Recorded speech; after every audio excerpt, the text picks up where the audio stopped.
So Caitlin Clark and Paige Bueckers is the rivalry right now. Like at this stage, there's nobody's talking about the Caitlin Clark versus Angel Reese rivalry because let's be real. They don't play the same position. And while I do think Angel Reese is a very solid basketball player, there are levels to this.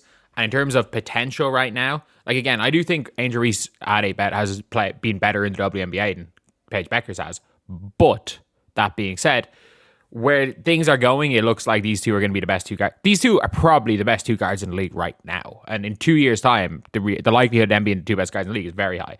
But Paige Bueckers was on Kylie Kelce's podcast today. And she ended up, she decided to talk. Well, not she decided. She was asked, obviously, about Caitlin Clark. Like, you let's be completely real. Whether it's Caitlin Clark, whether you're Paige Bueckers, whether you are Angel Reese, you are going to be asked about Caitlin Clark. There's no ifs, ands, or buts about it. Like, it's one of those things where every single podcast host, they would be dumb because Kylie and Paige Bueckers and Team USA's young return reuniting with Caitlin Clark. Like, it's a title. It's a title. And I don't, like, I stand by this. I have no issue with people using people's names for titles. But when you use someone's name for when you do an Al Duncan, when you, and by the way, like, it's not a personal thing. It's just an annoying thing when seeing Al Duncan going out there and basically for an entire year going out there and basically saying, "Oh, Caitlin Clark fans bad. Every single title of stream of on her stream, no matter what, even if it is barely anything to do with Caitlin Clark was in the title of everything Al Duncan did. And it's like, if you're gonna do it, own it. Come on, and everyone does it. But anyway, let's take a listen to this. This is Paige Bueckers talking about playing with Caitlin Clark for the Olympics, or well, for Team USA. Every basketball fan in the country is excited about the possibility of you teaming up with Caitlin Clark after competing against each other for so long. How cool has that been with Caitlin and the whole group? Yeah, it's been cool. I think a lot of us, me and Caitlin, even played together like on the junior Olympic level when we were younger, and we were in high school, and it was always a fun time. And we were like we all played really well together. Like I still feel like we had like one of the best U16 or U17 teams to ever exist. And yeah, I mean, the U16 team, to be fair, the U17 team, they barely won. Like the U17 team that didn't have Caitlin barely won. Like they really struggled. But also the U19 team that had Caitlin were this close to losing in the finals as well. Like it really was a case of like Caitlin stepped up in the final. Paige was might have been the MVP at the tournament. In the final, it was Caitlin. In fairness, like I think everyone will say it that it was Caitlin stepping up and hitting the big shots in the final. And then HVL, Caitlin hit some huge shots, and then I think or to get them back in the game, then Ryan Howard, I think, did she miss a three? And HVL hit a huge three. And like Australia just choked. That team. I think Jade Melbourne might have been on that team. But the reality is like they won. The U19 team was not as strong, but that U16 team that played in AmeriCup, that didn't even play in the World Cup, destroyed everybody. That team was very good. Obviously, Caitlin Clark, Cam Brink, Aaliyah Boston were all on that team. Paige Bueckers, obviously. I think Jordan Horston. There was one of those Team USA teams where Jordan Horston was their best player.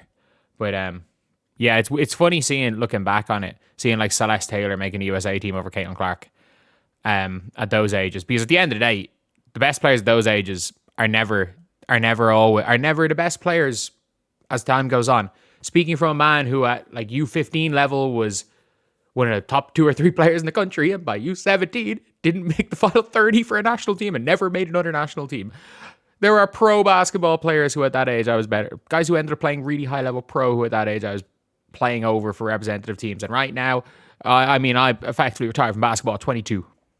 Anyway, let's take a listen.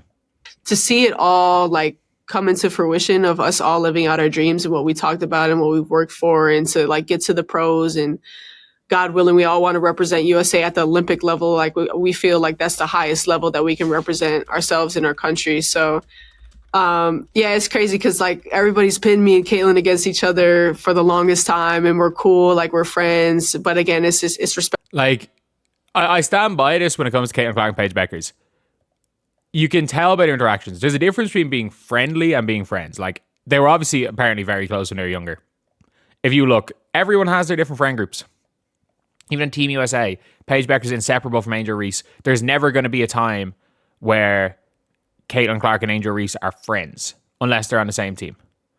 Like, they realistically, like, again, I don't think there's any, like, off the court animosity between them, but I think with all the shit that's happened and how both of their lives became infinitely harder after April the 1st, or after, it was April the 1st?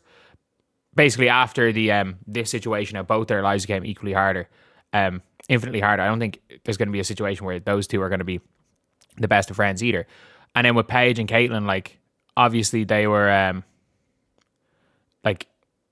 they were friendly, and I still think they are. Like, I don't think there's any personal hatred there, but there is a rivalry there.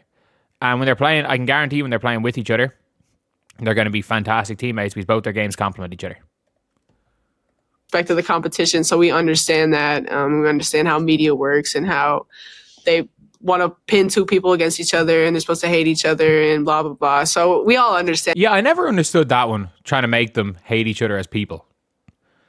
Like, you don't have to hate someone as a person to want to kill them on the court. Like, even if you look at rivalries, like Caitlin Clark versus Breanna and Escu is a rivalry. They don't hate each other. Even to an extent that Caitlin Clark versus Angel Wilson is a rivalry. You've seen it by their reactions during All-Star Weekend. They don't hate each other. Like, Angel Wilson hates the everything around that surrounds Caitlin Clark. Doesn't hate Caitlin Clark. But at the end of the day, that's something I don't understand, this like expectation that the players hate each other, because it's very, very, on a personal level, the only person Caitlin Clark might hate is JC Sheldon, and that could be like a LeBron Rondo situation where if they ever were teammates, she'd be their fucking enforcer. And it's all in the love of the game, but at the same time, to have like two fan bases that really hate each other have to come together for a couple months would be really fun. And so, hey, like, I'm sorry. When it comes to basketball, you will never hear me cheer for Team USA. You will never hear me cheer for Team USA. I'm sorry. The team could have all my favorite players on it, just like England in football. You will never hear me cheer for England in football or Team USA in basketball. I will be cheering against them. I'll be in Germany. I just bought my tickets to the semis and the finals yesterday. I just bought my tickets for Germany. I will be in Germany for the World Cup. So you better believe that I will be. I'll be there cheer with my Germany jersey on if Germany make the finals at home. I'll be there in my France jersey if France make the finals. Everybody would just have to get along for a little bit. Well, I mean, we are going to be very proud as the USA to be able to be like, yeah, we do have the best of the best, right? Like, all together. They do, but France are coming. What are you most looking forward to when it comes to LA 2028? Is it that? Is it watching the fans come together finally and cut the shit on the media takes? Yeah, no, I think from my experience watching the Olympics last year, it was amazing just like to see the fan presence and the amount of signs that were like, you need Caitlin Clark. If you looked at the Women's Olympics, the amount of signs that were like, you need Caitlin Clark to win, which was hilarious, by the way. In my opinion, that was absolutely hilarious. Seeing that stuff. Damn, I missed out. I was just looking, I was like, oh, could I get the tickets? So I was looking at like the final phase. But yeah, they're not around all the quarters, all the semis, all the finals. But look, at the end of the day, the World Cup is going to be an interesting one. The World Cup is going to be a very, very interesting one. And I do think in general that we're going to see a very solid Team USA team coming up against, again, a lot of people that could be really, like, a lot of teams that could be competing, and especially when it's in Europe with the time zones difference. A France and a Spain could really put it up to them. They really, really could put it up to them. So, yeah, I think it would be a really interesting one. Because Team USA, obviously, like, it is what it is. They're a very, very good team. And when you've got Caitlin Clark and Paige Bueckers as your team, you're going to win a hell of a lot of games.